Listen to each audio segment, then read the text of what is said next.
बाकी कोणाचाही हक्क नाही. जे शिक्षक रिटायर होऊन त्या ठिकाणी 50,000 पेन्शन घेतात त्यांना 20,000वर तुम्ही आणताय, हे चुकीचं आहे. त्याला ताकदीने विरोध करणार. अरे ज्यांची पोटं भरले त्याला कशाला खालताय, खायला घालताय? अरे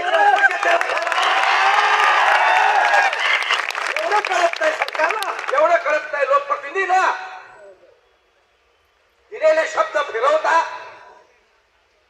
10 लाखाहून अधिक लोकांना नोकऱ्या देतो म्हणून घोषणा करता, त्यात त्या 1.5 लाख नोकऱ्या या दिल्या म्हणून घोषणा करा.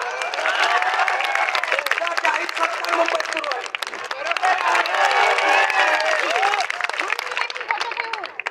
त्यामुळं तुम्ही काळजी करू नका. 6 महिने झाले, 5 महिने वाढ मिळाली, आता परमनंटच कामाला लागायचं आहे.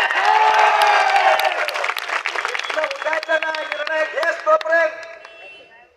वेळ पडल्यास महाराष्ट्राच्या विधानसभेवर महाराष्ट्रातून मोर्चा निघायला लागला तर काढण्यासाठी मी तुमच्या बरोबर खांद्याला खांदा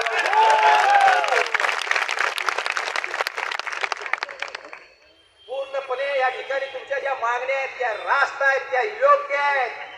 सभागृहामध्ये शब्द दिलेले आहेत. हक्कभंग आणला जातो, शब्द बोलला तर हक्कभंग आणला जातो.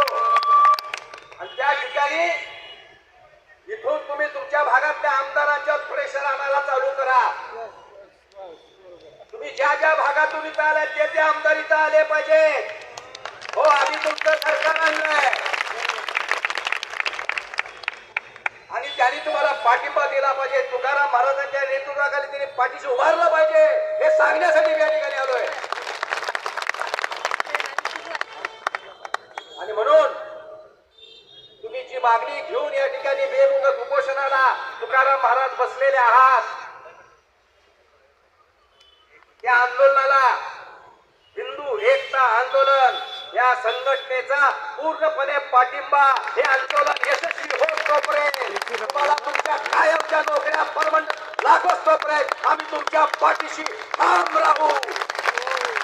असा शब्द, असा वचन या ठिकाणी तुकाराम महाराजांना आणि तुम्हा सर्व विद्यार्थ्यांना, विद्यार्थिनींना, माता भगिनींना या ठिकाणी देतो आणि माझे 2 शब्द संपवतो. जय हिंद, जय महाराष्ट्र.